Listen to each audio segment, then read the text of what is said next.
Hello friends, welcome back. How are you all friends. आज मैं reading कर रही हूँ कि आपके पर्सन और थर्ड पार्टी के बीच में, कार्मिक्स के बीच में क्या चल रहा है। अगर आपके पर्सन अभी भी थर्ड पार्टी में इन्वॉल्व है, उनका रिलेशनशिप अभी भी चल रहा है थर्ड पार्टी से, तो उसको हम लोग रीडिंग करें। फ्रेंड्स, जो लोग चैनल पे नए हैं please like and subscribe the channel. और मैं अभी भी बोल रही हूँ, जो लोग ट्विन फ्लेम जर्नी में हैं या सोलमेट जर्नी में, कोई भी जर्नी में आप लोग को इनर वर्क करना ज़रूरी है। आप जब खुद पे फोकस करोगे, इनर वर्क करोगे, तभी आपके पर्सन आपके पास आएंगे। जिनको इनर वर्क का वीडियो चाहिए, मैंने कम्युनिटी पोस्ट पर डाल रखा है, आप जाके मेरे कम्युनिटी पोस्ट में सर्च करिए, आप लोगों को मिल जाएगा। देखो, एक कार्ड एक्स्ट्रा खुला है तो मैं वो कार्ड भी लूँगी। और ये देखो, मुझे 9 ऑफ वैंड्स का कार्ड आ रहा है। 9 of wands moving into 10 of wands. ये मैं थर्ड पार्टी की रीडिंग कर रही हूँ, तो थर्ड पार्टी की रीडिंग के हिसाब से मुझे ऐसा लग रहा है 9 of wands moving into 10 of wands. मुझे ऐसा लगता है कि काफ़ी लोगों के केसेस में थर्ड पार्टी और आपके पर्सन के बीच में बहुत ज़्यादा डाउट्स की एनर्जी आ रही थी।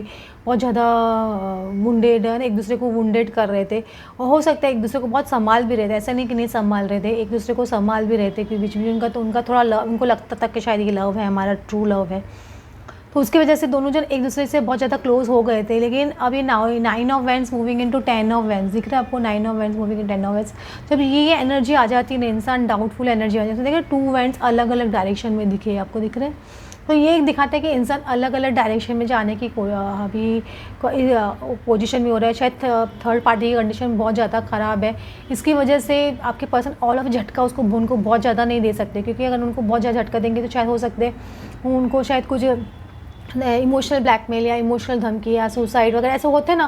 थर्ड पार्टी बहुत ज़्यादा धमकी दे रहे होंगे, इसलिए आपके पर्सन क्या थोड़ा बहुत सेंसिटिवली उनको हैंडल कर रहे हैं, ऐसे बोलेंगे, बहुत सेंसिटिवली हैंडल कर रहे हैं, ताकि उन पर भी प्रेशर नहीं आए, वो सामने वाले भी इनको ईजिली जाने दे उनकी लाइफ से। मुझे ऐसे लग रहा है कि थर्ड पार्टी नहीं जाने देने के लिए आपके पर्सन को बहुत ज़्यादा इमोशनल ब्लैकमेल या धमकियाँ, ऐसा सब चीज़ बहुत चल रहा है। इसलिए आपके पर्सन क्या बहुत सेंसिटिवली हैंडल करेगा। कुछ लोगों को लग रहा है कि हमारे पर्सन अभी भी थर्ड पार्टी को बहुत ज़्यादा तवज्जो दे रहे हैं, ये करे, तो कुछ ना कुछ अंदर इशू है ऐसा कि आपके पर्सन नहीं चाहते कि उन पर कुछ प्रॉब्लम आए, क्योंकि थर्ड पार्टी का सपोज ऐसा कुछ एक्शन ले लेती है तो प्रॉब्लम उन पर ही आएगी। इसलिए वो थोड़ा क्या फूक के कदम रख रहे हैं, ऐसे बोलूँगी। तो आपके पर्सन बहुत सोच के कदम रख रहे हैं, बहुत सोच के चल रहे हैं। और इसमें एक कार्ड मुझे और ओपन होने हुआ है, तो इसमें 10 of wands moving into S of wands. तो ये डेफिनेटली थर्ड पार्टी को ऐसे लग रहा है कि ये पर्सन मुझको छोड़ के आगे मूव होगा। 10 ऑफ वैंड्स मतलब ये रिश्ते को ख़त्म कर रहा है और आपके साथ में एक नई बिगनिंग करने वाला है या कहीं और जाने वाला है। तो इसकी वजह से ये सब इमोशनल ब्लैकमेलिंग और ये सब चल रही है। इसलिए आपके पर्सन क्या बहुत धीरे धीरे कदम ले रहे हैं, बहुत फास्ट आपकी तरफ मूव भी नहीं हो रहे हैं। सब बस थर्ड पार्टी के साथ उनका रिलेशन ख़त्म भी हो जाए तो वो एकदम ऑल ऑफ अ सडन आपके पास नहीं आ सकते, क्योंकि वहाँ पे वो पर्सन उनको बहुत टॉर्चर कर रहा है या परेशान कर रहा है। तो वो नहीं चाहते कि वहाँ पे कुछ है ना, वो उनके ऊपर कुछ गलत एक्शन ले या गलत तरह से बिहेव किया जाए। इसलिए ये जो आपकी न्यू बिगनिंग है वो एक्चुअली इसलिए रुकी हुई है भी एट प्रेजेंट, ऐसे मैं बोल सकती हूँ। नाइट ऑफ कॉइन्स का कार्ड आ रहा है और moving into queen of coins. तो मुझे ऐसे लग रहा है कि आपके पर्सन अभी या तो थर्ड पार्टी से कुछ मटेरियलिस्टिक उनका जो कनेक्शन है मटेरियल की वजह से या कुछ है ना पैसे की वजह से, तो वो भी चीज़ सॉर्ट आउट कर रहे हैं। मुझे ऐसे लग रहा है जो धीरे धीरे इन लोग के बीच में बिल्डअप हो गया था साल 2 साल में रिलेशनशिप, तो मुझे लग रहा है उसमें काफ़ी मटेरियलिस्टिक चीज़ें एक्सचेंज हुई है दोनों के बीच में। तो वो भी एक दूसरे के साथ में वो एक दूसरे से डिस्कस कर रहे हैं इसके बारे में कि ये क्या है। सपोज आपके पर्सन ऑलरेडी मैरिड है थर्ड पार्टी से, तो वो भी उनके भी फाइनेंसेस के बारे में डिस्कस किया जा रहा है। ऐसे मुझे काफ़ी लग रहा है कि कुछ ना कुछ डिस्कशन डेफिनेटली किया जा रहा है। और 8 of wands moving into 9 of wands, वापस से बोल रही हूँ कि आपके पर्सन फास्ट मूव ऑन होने की कोशिश कर रहे हैं, लेकिन थर्ड पार्टी को बताए बगैर, मतलब थर्ड पार्टी को डाउटफुल डेफिनेटली हो गया कि ये पर्सन अब मुझसे रिश्ता तोड़ के आगे बढ़ेगा, लेकिन ये पर्सन थर्ड पार्टी को बताए बगैर आपकी तरफ बढ़ना चाहते हैं। समझ रहे हो, बहुत प्रिकॉशन के साथ में ले रहे हैं, इसलिए वो फूक के कदम रख रहे हैं। समझ रहे हो, फूक के कदम रख रहे हैं। पहले भी आपको फर्स्ट कार्ड में मैंने बोला था वो फूक के कदम रख रहे हैं। तो आपके पर्सन बहुत धीरे धीरे स्लो स्टेप्स, बेबी स्टेप्स ले रहे हैं, ऐसे बोलूँगी आपको। इसलिए अगर हो सकता है कि आपके पर्सन अभी है ना hermit moving into the wheel of Fortune, hermit 9 number का कार्ड, 10 नंबर का, तो उनको पता है कि मेरी डेस्टिनी क्या है आपके पर्सन को, कि ये थर्ड पार्टी मेरी डेस्टिनी नहीं है।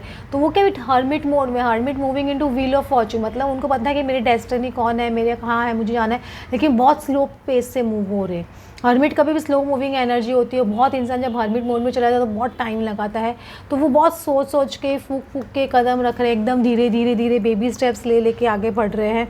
S of coins moving into two of coins, देखो यहाँ पे इन्फिनिटी का कॉइन साइन भी आ रहा है, तो वो जब डिवाइन टाइमिंग, जब गॉड उनको इंस्ट्रक्शन देगा ना डिवाइन टाइमिंग इस टाइम पे जाओ, तो उस वक्त वो एक न्यू बिगनिंग करेंगे, एक न्यू बिगनिंग डेफिनेटली करना चाहते हैं अपनी लाइफ में। लेकिन वो है ना, ये आपके पास टू ऑफ पेंटिकल्स का कार्ड भी आ रहा है, तो डेफिनेटली वो अपनी मटेरियल चीज़ें सेट करना चाहते हैं। वो नहीं चाहते कि थर्ड पार्टी की तरफ से उनको कोई भी प्रॉब्लम फ्यूचर में फेस करना पड़े उनकी तरफ से, तो वो पूरा उनका इंतज़ाम करेंगे। मतलब टू ऑफ पेंटिकल्स सब चीज़ें को सेट करना है, इसमें देखो आप तो इसे परफेक्ट बैलेंस जैसे दिख रहा है, तो वो एक बैलेंस लेके आएंगे, उसके बाद में आपकी तरफ मूव ऑन करने की कोशिश करेंगे। टावर कार्ड डेफिनेटली आ रहा है, टावर मूविंग इनटू स्टार, तो आपके पर्सन के और थर्ड पार्टी की लाइफ में एक टावर सिचुएशन डेफिनेटली है।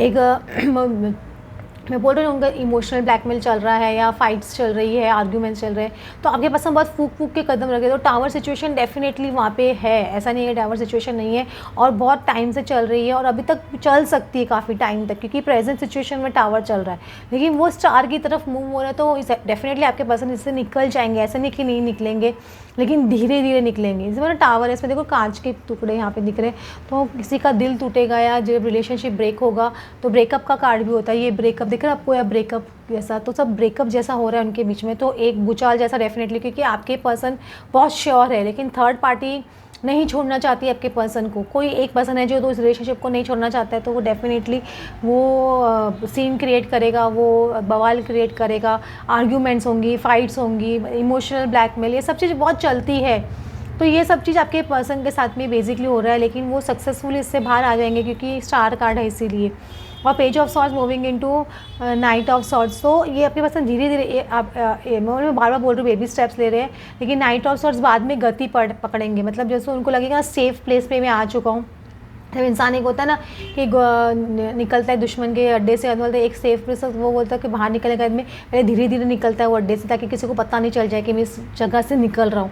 फिर जब निकल जाते एक सेफ प्लेस आ जाता है, तो वो क्या वैसे फास्ट भाग के निकल के आ जाते हैं, वैसे ही आपके पर्सन की कंडीशन है, तो वहाँ से उनके चंगुल से निकल रहे, तो धीरे धीरे बेबी स्टेप्स लेके निकल रहे उनको, मतलब ऐसे ताकि वो पर्सन उनको बोला भी रहे हैं कि वो, ताकि वो उनके साथ है ना बुलाना बोलते हैं ना, जैसे उनको, ताकि वो उनके ऊपर कुछ गलत स्टेप नहीं ले ले, या उनको कोई गलत इल्ज़ाम में नहीं फंसा दे, या कुछ उन पर ज़्यादा झगड़ा करके फैमिली सीन क्रिएट करना, ये सब करना, या इमोशनल ब्लैकमेल जो उनके साथ में चल रहा है, तो वो उसमें बहुत बेबी स्टेप्स ले रहे हैं आपके पर्सन, ताकि वो पर्सन को ऐसे लगना चाहिए कि नहीं वो उनको छोड़कर नहीं आएंगे, लेकिन वो रिलेशनशिप में नहीं है, समझ रहे हो, फ्रेंड्स जैसे डेफिनेटली उनके साथ में बिहेव कर रहे हैं, ऐसा नहीं बोलूँ फ्रेंड्स जैसे बिहेव नहीं है, वो उनके साथ में फ्रेंड्स भी इसलिए रह रहे हैं ताकि वो पर्सन कुछ गलत स्टेप नहीं ले, या गलत ड्रेस्टिक स्टेप खुद के लिए ना ले, ना गलत ड्रेस्टिक स्टेप उनकी तरफ ले। आप समझ रहे हो मैं आप लोगों को क्या बोलना चाहती हूँ। तो ये एक मेन रीज़न है आपका पर्सन का बेबी स्टेप्स लेने का, और बाद में वो गति पकड़ेंगे। नाइट ऑफ सॉर्ट्स का कार्ड है, जब उनको लगेगा कि हाँ ये पर्सन स्टेबल हो गया है, बैलेंस हो गया, अब मुझे निकलना चाहिए यहाँ से, क्योंकि यहाँ पे भी देखो आपके पर्सन का कार्ड आ रहा है, वो चीज़ें पहले बैलेंस करना चाहते हैं फिर निकलेंगे। तो बैलेंस, सामने वाले को भी बैलेंस करना बहुत ज़रूरी है। कभी कभी ऐसे रिलेशनशिप में मैंने देखा है बहुत लोगों का ऐसे कि वो लोग है ना रिलेशनशिप में निकल जाते हैं। ऐसे गौरव चोपड़ा में टीवी के एक स्टार बता, टीवी जो उनको टीवी जो देखते हैं उनको पता है गौरव चोपड़ा, उनका मौनी रॉय से अफेयर हो गया था, लेकिन वो नारायणी शास्त्री के साथ में भी रिलेशनशिप मतलब फ्रेंडशिप मेंटेन करके रखे थे। उसको मौनी रॉय के लिए बहुत डिफिकल्ट था, लेकिन वो नारायणी शास्त्री वो चीज़ें ओवरकम नहीं हो पा रही थी, तो उनको बैलेंस करना उनको ज़रूरी था, क्योंकि ये पसंद एक बार गलत स्टेप ले चुका है, तो उनको समझाने के लिए उनकी लाइफ बैलेंस हो जाए, फिर उन्होंने आगे मूव ऑन किया, मतलब मौनी रॉय, लेकिन तब तक शायद मौनी रॉय आगे चली गई। समझ रहे हो, ऐसा होता है रिलेशनशिप में, बहुत सारी चीज़ें ऐसे कभी कभी सामने वाला गलत स्टेप नहीं ले रहे, उनको लाइफ में बैलेंस करने के लिए ज़रूरी होता है ये चीज़ें। लेकिन आपके पर्सन को ये देखना होगा कि वो कितने दिन तक उनको इमोशनल सपोर्ट दे सकते हैं, क्योंकि बहुत ज़्यादा इमोशनल सपोर्ट देंगे तो आपके साथ में भी गलत कर रहे हैं वो बेसिकली।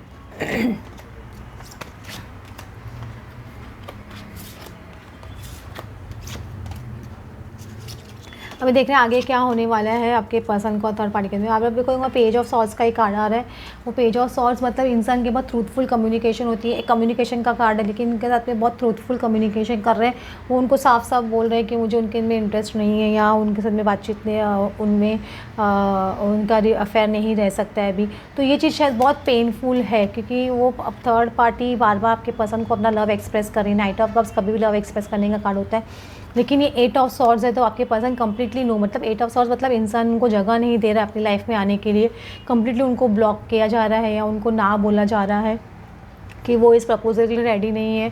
और वो बहुत स्ट्रेंथ उनको थर्ड पार्टी को स्ट्रेंथ दे रहे हैं, ऐसा नहीं कि स्ट्रेंथ नहीं दे रहे, थर्ड पार्टी को थोड़ा उनको बहुत हिम्मत चाहिए ये चीज़ से एक्सेप्ट करने के लिए थर्ड पार्टी को। तो वो थर्ड पार्टी को थोड़ी हिम्मत दे रहे हैं बेसिकली कि आप ये चीज़ें एक्सेप्ट करो, समझ रहे हो आप। तो ये चीज़ें उनके साथ में चल रही है बेसिकली।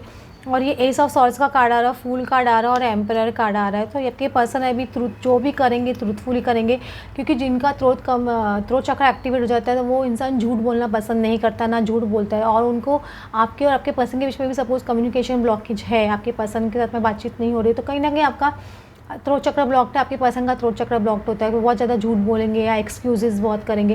लेकिन अब वो सब चीज़ खत्म होती हुई दिख रही है, मुझे लग रहा है वो आपको भी अनब्लॉक करेंगे और आपसे बातचीत शुरू करेंगे। तो एस ऑफ सॉर्ड्स उनका थ्रोट चक्र एक्टिवेशन का बता रहा है और एक न्यू बिगनिंग डेफिनेटली ये इंसान कर रहा है। लेकिन देख रहे हैं आपके इंसान का एक जन ने पैर पकड़ के रखा है अभी, तो वो क्या पूरी तरह से आगे नहीं बढ़ पा रहे, फुल अपनी जर्नी में आगे नहीं बढ़ पा रहे, क्योंकि एक जन ने उनको अभी पकड़ के रखा है। तो वो थर्ड पार्टी को वो छुड़वा के अपने आप को सेफली आपकी तरफ आगे बढ़ेंगे। और एम्परर कार्ड है, ये पर्सन एम्परर पोजीशन में आ चुके हैं, अपना डिसीजन ले चुके हैं, इनको पता है इनको लाइफ में क्या चाहिए। और ये एम्परर क्या बहुत ढीठ होते हैं, इनको जो चीज़ हासिल करनी होती है वो हासिल करके रहते हैं, चाहे कुछ भी हो जाए। तो ये चीज़ आपके पर्सन के साथ में बेसिकली चल रही है, थर्ड पार्टी के साथ में। और तो ये चीज़ वो सब सोच रहे हैं, कर रहे हैं, ऐसा भी बोल सकते हो।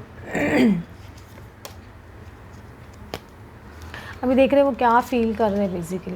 आपके पर्सन बहुत डिस्गस्टेड फील कर रहे हैं, वो उनको लग रहा है कि उन्होंने बहुत डिस्गस्टिंग बिहेवियर किया शायद आपके साथ में, या थर्ड पार्टी ने उनके साथ में, या उनके बीच में थर्ड पार्टी के उनके बीच में बहुत डिस्गस्टिंग बिहेवियर चल रहा है। दोनों एक दूसरे को बहुत गलत गलत शब्द बोल रहे हैं, तो उसके वजह से आपके पर्सन बहुत स्ट्रेस फील हो रहा है। ये भी एक सोच हो सकता है, क्योंकि जब इंसान बहुत ज़्यादा गलत बात बोलते हैं सामने वाला के इमोशनल ब्लैकमेल में बाद में आ जाता है, तो उनको लगता है कि शायद उनको इस तरह से नहीं बोलना चाहिए।